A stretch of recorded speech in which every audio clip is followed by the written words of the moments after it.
In this tutorial, I'll be walking you through some functionality of PinkAI's built-in LFOs and an approach to using them for adding variability to any element of your composition, in this case, to an arpeggiated sequence.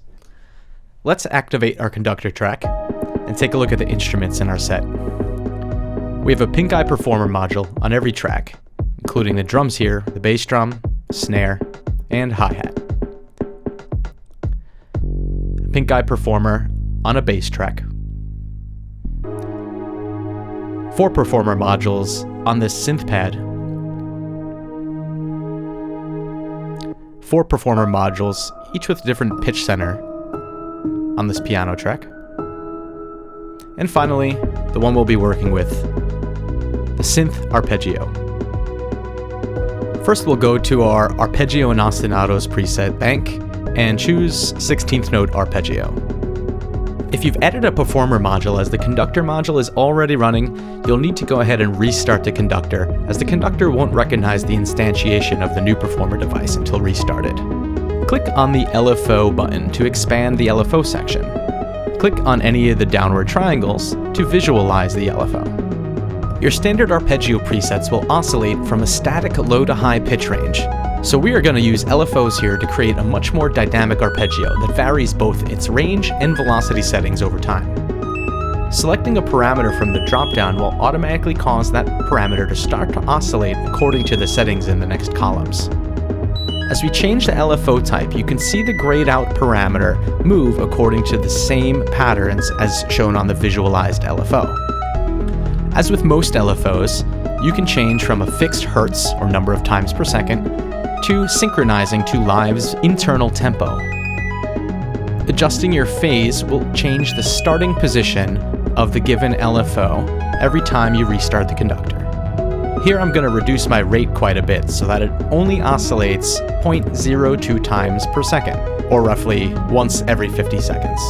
Reducing the amount constrains the upper and lower bounds of the oscillation for the given parameter.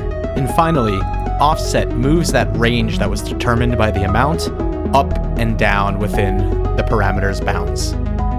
I'm going to take a very similar approach here for pitch range. Watch the pitch range dial automatically move up and down as we adjust these parameters. Take your time with playing around with the parameters one by one. Because PinkAI is designed such that every tweak creates instantaneous audible changes, it's really easy to discover fascinating settings you may never have otherwise conceived of. PinkAI is unparalleled in its ability to create dynamic, ever-evolving long-form compositions. Using an LFO on another LFO's parameters, or LFO Inception, can be really effective at doing so. Here, I'm going to use an LFO on the pitch center's LFO offset, which will cause the pitch center's upper and lower bounds to evolve over time, adding yet another level of variation.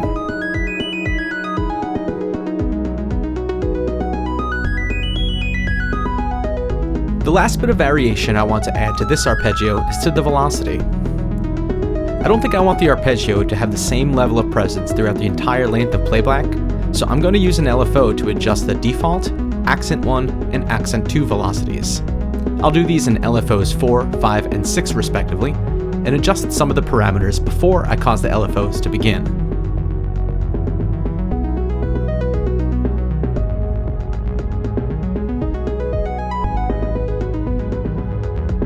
Once I set the parameters around where I think will work nicely, I'll go ahead and select each of these performer module parameters from the dropdown. Default velocity, accent 1 velocity, and finally, accent 2 velocity. Here, I'm interested in each of these velocity parameters to move in the same direction at the same time. If your LFOs ever get out of sync with each other, you can click this LFO sync button to have them all return to the starting point of the oscillator relative to your phase settings. Here we can see the parameter knobs for default velocity, accent 1 velocity, and accent 2 velocity all slowly decreasing according to the speed of the LFO. We hear the resulting changes in the performance intensity of this LFO. It's always a best practice in the box type of composition or mixing to trust your ears over your eyes, but in this case it's also really cool to check out the resulting MIDI unfold on the tracks in front of you. especially for the arpeggiated sequences.